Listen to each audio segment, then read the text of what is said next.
আমার ব্যাগে অস্ত্র? সে কি?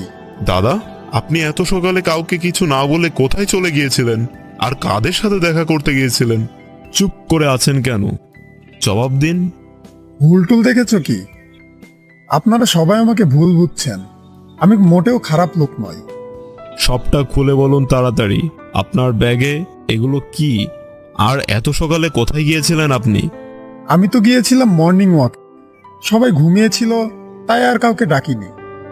এত সময় ধরে আপনি মর্নিং ওয়াক করছিলেন? না না, আসার সময় দেখলাম মোড়ের মাথায় দোকানে গরম গরম কচুরি বানাচ্ছে, তাই ভাবলাম একটু টেস্ট করে দেখি। টেস্ট করতে যেয়ে 5টা কচুরি খেয়ে ফেলেছি। আপনারা আমার সাথে চলুন, দোকানে গিয়ে শুনলেই বুঝতে পারবেন আমি সত্যি না মিথ্যে বলছি। কিন্তু মামা, তোমার ব্যাগের ভেতরে ওগুলো কেন? বন্দুকটা তো আমি পাখি শিকারের জন্য কিনেছি, ওটা আমার সাথেই থাকে সব।